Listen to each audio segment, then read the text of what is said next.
Dear Shine family members and customers, good morning. इससे पहले कि दो वॉइस नोट में मैंने आप सभी लोगों को वैदिक विहार और शाइन वैली में पोजीशन की सूचना दी, जो कि शायद आगामी सप्ताह में आपको इस तरह से और भी कई साइटों के बारे में सूचना मिलेगी, जहां पर मैं सबसे पहले एश्योर करता हूं उन सभी कस्टमर्स को जिनकी पोजीशन जिनके लिए मुद्दा है, जो प्लॉट लेना चाहते हैं, साइट का सुंदरीकरण, साइट के ऊपर काफ़ी खूबसूरत काम करवा कर साइट की वैल्यू को और भी अच्छा बनवा करके मैं आप सभी लोगों को पोजीशन दिलवाने जा रहा हूं। मैं पूरे सामर्थ्य और पूरी ताकत के साथ में, अपनी पूरे बैकअप के साथ में मैं अपनी हर साइटों पर लगने जा रहा हूं, जहां पर शाइन परिवार के कस्टमर अगर अपने प्लॉट का पोजीशन पाएंगे, रजिस्ट्रियां कराएंगे, तो यकीन जानिए उनको उनके पैसे की सही वैल्यू भी दिखाई देगी और सही वैल्यू मिलेगी भी। ये कोई भागते भूत की लंगोटी नहीं, बल्कि आप ये मान के चलिए कि सब्र का फल मिलेगा आप सभी लोगों को। और इंतज़ार करिए उन सभी काम को होने के लिए, और सारे काम मैं करके आपको दूंगा भी। फिलहाल मैं कुछ इन्फॉर्मेशन देना चाहूँगा अपने सभी कस्टमर और एसोसिएट को। जो लोग मुझे जानते हैं, शुरू से वो अच्छे तरीके से जानते हैं, कुछ मामलों में मैं बहुत जिद्दी किस्म का इंसान हूँ। मैं कभी भी किसी के आगे जल्दी झुकता नहीं हूँ और मैं अपने सामर्थ्य से सारी चीज़ें करता हूँ। मेरे पास हर काम का मेरा अपना टैलेंट है, हर काम का मेरा अपना अरेंजमेंट है, और हर काम मैं अपने तरीके से, अपने तौर तरीके से करता हूँ। इतिहास गवाह है कि आज तक मेरे द्वारा लिए गए फैसलों में मुझे आज तक कोई भी अपने तरीके से मोल्ड नहीं कर पाया है।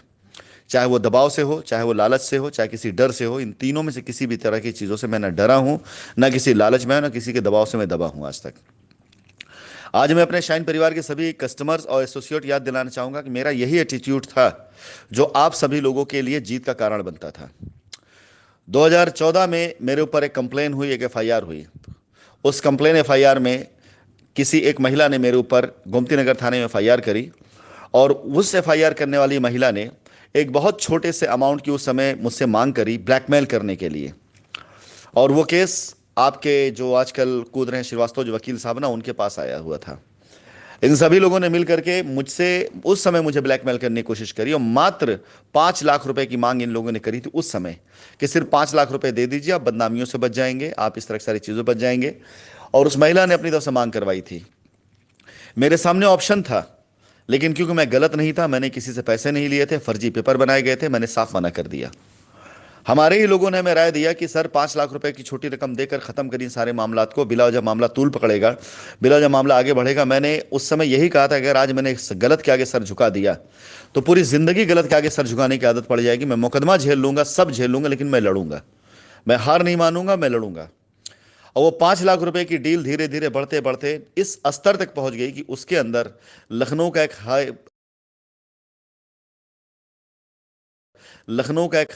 हाई प्रोफाइल केस बन गया वो। और 5 लाख रुपए ज्यादा पैसे खर्चे हुए, लेकिन विश्वास जानिए, मैंने ना तो कंप्रोमाइज किया और ना अपना सर झुकाया। सालों साल बीत जाने के बाद भी आज की तारीख में उस मुकदमे के ऊपर सीबीसीआईडी की जांच मेरी तरफ से चल रही है। आज की तारीख में सीबीसीआईडी उस पर जांच कर रही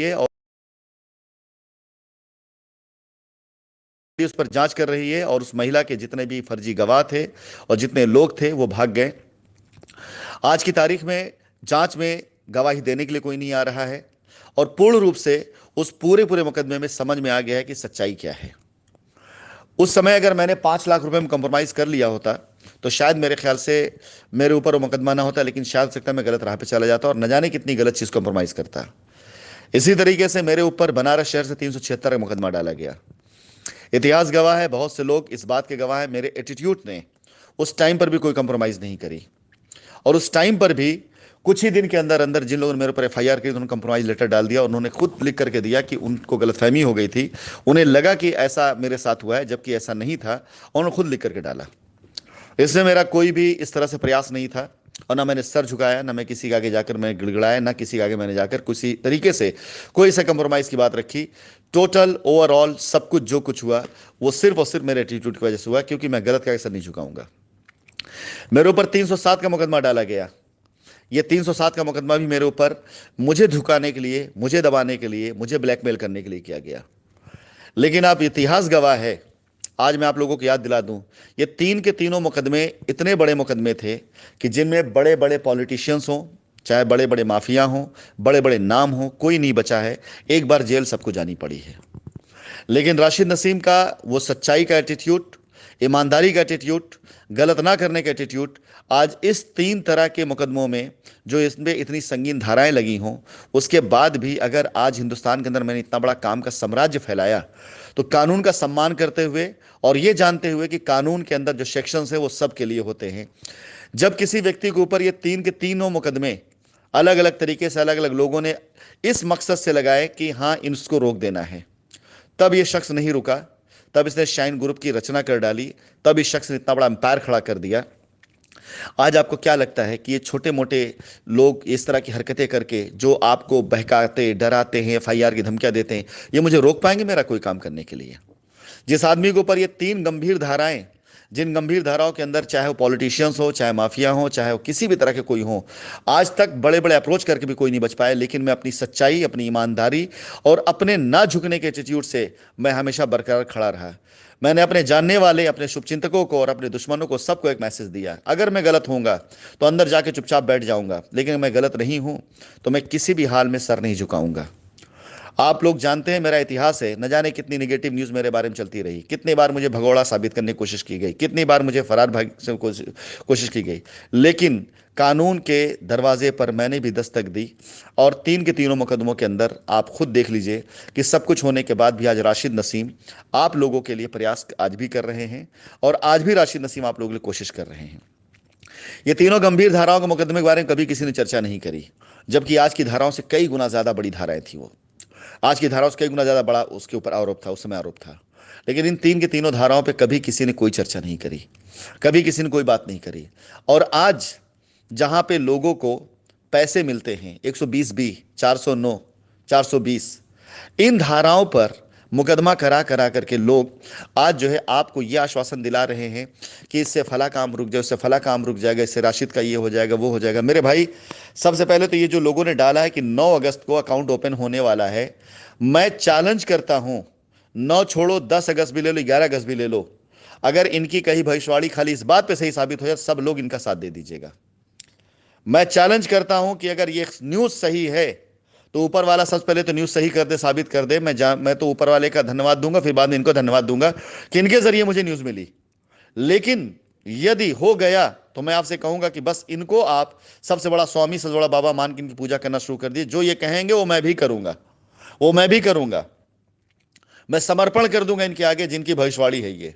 और अगर नहीं हुआ तो सौगंध है आपको जूता और चप्पल का हार पहनाएगा ऐसे कमबख्तों को, जो है ऐसे लोगों को मुंह पे जूते चप्पल मारिएगा जो सिर्फ और सिर्फ आपका दिमाग डाइवर्ट करने के लिए ऐसे मैसेज डालते हैं। मैं तैयार हूं, मैं चैलेंज कर रहा हूं कि अगर 9 तारीख की ये डेट की, 9 अगस्त की अगर ये तारीख की इनकी की गई भविष्यवाणी सही हो गई तो मैं समर्पण कर दूंगा, अपना सर झुका दूंगा इस शख्स के आगे जिसने न्यूज़ डाली है। और जो ये कहेगा मैं करने के लिए तैयार हो जाऊंगा। इतनी बड़ी भविष्यवाणी मुझे भी नहीं पता, मैं प्रयास कर रहा हूं, दिन रात लगाऊं, मुझे भी नहीं मालूम, इस शख्स को मालूम कि 9 तारीख अकाउंट ओपन हो रहा है। तो ये सब करने की आवश्यकता नहीं होगी। मैं ग्रुप पर कह रहा हूं कि इस आदमी के द्वारा जो कहेगा मैं करूंगा। और यदि ये न्यूज़ सही ना निकली तो सौगंध है आपको, सौगंध है आप सभी लोगों को, जूते चप्पल का हार पहनाए इस शख्स को जो आपके दिमाग को डिस्टर्ब करते, डाइवर्ट करते, खेलते आपके दिमाग से। ये लोग, ये इनके जैसे लोग, इनका कोई अस्तित्व नहीं है, ये बिला बीच में कूदते हैं। मैंने बताया आपको कि जब मेरे ऊपर 2013-14 के उसमें मेरे ऊपर मुकदमा किया गया था, जिस महिला ने मेरे ऊपर मुकदमा किया था छेड़छाड़ का, उसका वकील आपका यही श्रीवास्तव था। और उस टाइम पर यह कुछ नहीं कर पाया। इतनी बड़ी धाराओं में मुकदमा था, 12 धाराएं थी मेरे ऊपर, और 12 के 12 धाराओं में मेरे मुकदमे के बाद चार्जशीट तक लगी थी। उस टाइम पर इस शख्स कुछ नहीं कर पाया, और मैं वहीं लखनऊ शहर के अंदर रहकर काम करता रहा। एक के बाद एक साइट, एक के बाद एक साइट, एक के बाद एक साइट में करता रहा। और उस टाइम में ये बोला कि इस मुकदमे ने मुझे ये सहूलियत और मोहलत दे दी कि मैं अपने काम की स्पीड को बढ़ा लूं। और उसी टाइम पर मैंने इलाहाबाद शहर के अंदर साइट लॉन्च करके 2 दिन 3 दिन का लगातार प्रोग्राम मैंने किया था। My dear Shine family members, आप सभी लोगों को पूरी सच्चाइयां नहीं पता है, इसलिए ऐसे लोगों चक्करों मत पड़िए। जवाब तो मैं दूंगा, हर किसी को जवाब दूंगा, लेकिन आज मैं आपको अपनी एक जिद और बता दूं। ऐसे लोग, ऐसे कस्टमर जो ऐसे 2-2 कौड़ी के उठाई गिरोह के चक्कर में पड़ करके अपनी लायबिलिटी उतरवाने के लिए कोशिश करेंगे, जिसमें वो वकील हुआ, चाहे संगठन वाले हुए, या इस तरह के 2 कौड़ी उठाए गिरे हुए, मैं राशिद नसीम सौगंध खा के कहता हूं कि ऐसे कस्टमर काम मैं नहीं होने दूंगा।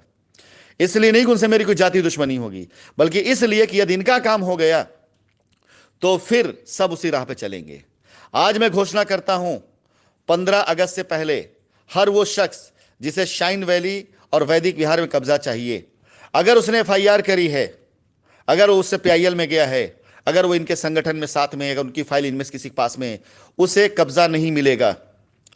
उसके लिए मैं खुद बोलूंगा, आमंत्रित करूंगा कि वो जो चाहे जैसे चाहे उस राह पे चले। उसे एफआईआर करना है एफआईआर करे, कंप्लेन करना है कंप्लेन करे, मेरी सेहत पे कोई फर्क नहीं पड़ने वाला। हां, अगर आपने कंप्लेन नहीं की है, एफआईआर नहीं किया है, स्वागत है। अगर आपकी जमीन का कब्जा मैं ना दे पाया तो मैं गुनहगार आपका होऊंगा। स्वागत है, ऐसे लोगों को सबसे पहले कब्जा उनको दिया जाएगा जिनका कोई लीगल केस नहीं है। और यदि आप लीगल केस कर चुके हैं और आप कब्जा चाहते हैं तो आपको एक हलफनामा लिख कर देना पड़ेगा और अपना केस वापस लेना पड़ेगा, अपनी फाइल वहां से वापस लेनी पड़ेगी। और वो फाइल वापस लेकर के आइए, केस वापस लेकर के आइए। पहले व्यक्ति आप होंगे जिन्हें मैं कब्जा दूंगा, वो पहले व्यक्ति आप हो जिन्हें मैं कब्जा दूंगा। अगर ऐसे लोगों के चैम्बर में आपकी फाइलें पड़ी हैं कब्जे की वजह से या किसी भी वजह से, आपने फाइल वहां से वापस लेकर के आइए। एक हलफनामा लिख करके दीजिए हमारे लोगों को कि हां, आपने अपना मुकदमा वापस लेने के लिए ठान लिया है और अब आपका इस वकील से कोई लेन देना नहीं है, अब आपका इस शख्स को लेन देना नहीं है। मैं पहला व्यक्ति हूंगा, आपको पहले रास्ता निकाल के दूंगा। मैं एक बार फिर से मैं रिपीट कर रहा हूं कि अगर आप ऐसे किसी संगठन, ऐसे किसी संस्था और ऐसे किसी वकील के चप्पल में पड़े हुए हैं, भूल जाइए आप। क्योंकि अब कब्जा देने से पहले और रजिस्ट्री कराने से पहले, लायबिलिटी उतारने से पहले मैं आप लोगों से एक हलफनामा लूंगा जिसमें आप लिख करके देंगे कि आपका ऐसे किसी संस्था से कोई लेन देना नहीं है, किसी वकील के फाइल में आपका चैम्बर में आपकी फाइल नहीं है और कहीं पर आपने इस तरह कोई अप्रोच नहीं किया है। और अगर किया तो लिख के देंगे आप कि आपने पहले किया था लेकिन अब आपने अपना केस वहां से वापस ले लिया, अपनी फाइल वहां से वापस ले ली, अब आगे आपको उनसे कोई मतलब नहीं है। यदि आप ये करके लिख कर देते हैं, मैं पहला व्यक्ति हूंगा, आपको पहले पोजीशन दूंगा, आपकी पहला काम करवा के दूंगा।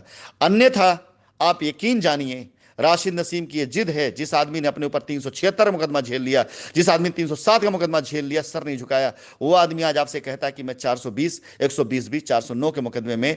इसलिए नहीं, ये कानून की धाराएं हैं, मुझे इसलिए परवाह नहीं होती क्योंकि इन मुकदमों से निकलने के लिए कानून ने मुझे भी रास्ता दिया हुआ है। मेरे पास भी रास्ता, मैं उसी रास्ते पर चल कर आपसे निकलूंगा इस मुकदमे से। अगर आपने मुकदमा कर रखा है कोई बात नहीं, आपने जो जो आरोप लगाया है उस आरोप को साबित करिए और अपनी चीजों को लेके जाइए। साबित नहीं होता तो जितना आपका इन्वेस्टमेंट है वो सुरक्षित है, कानून के रास्ते से मैं आपको वापस करूंगा। लेकिन अगर आपने एफआईआर नहीं करी है, आप ऐसे लोगों चंगुल से बाहर आ चुके हैं, तो आइए, स्वागत है आपका। मैं पहला व्यक्ति होऊंगा और आप वो पहले व्यक्ति होंगे जो सबसे पहले आपका काम करवा के देगा। किसी वकील से पहले, किसी संगठन से पहले, किसी नेता से पहले आप काम करवा के राशिद नसीम आपको देंगे। राशिद नसीम का वायदा है और मेरी जिद है। और ऐसे बेवकूफ किस्म के लोगों से जो इस तरह से आपके सामने डालते हैं, जिसे चाट पकौड़ी वाले अपनी चाट पकौड़ी बेचने के लिए करते नहीं, चटपटी चाट पकौड़ी बनाने के लिए बढ़िया तरीके से सजावट कर दुकान, ये दुकान सजा रहे कम वक्त। 9 तारीख को अगर अकाउंट ओपन हो जाता है तो मैं ऊपर शुक्रगुजार होऊंगा, धन्यवाद दूंगा ऊपर वाले का, और इस आदमी की आगे मैं सर झुका दूंगा कि हाँ भाई, तुम्हारी भविष्यवाणी मेरा अकाउंट खुल गया। और अगर नहीं खुला तो कसम से सौगंध है आप सभी लोगों को, ऐसे लोगों मुंह पे जूता मार करके आइए। अकाउंट खुले चाहे ना खुले, राशिद नसीम आपकी लायबिलिटी उतारेंगे। ये राशिद नसीम का वादा आपसे है।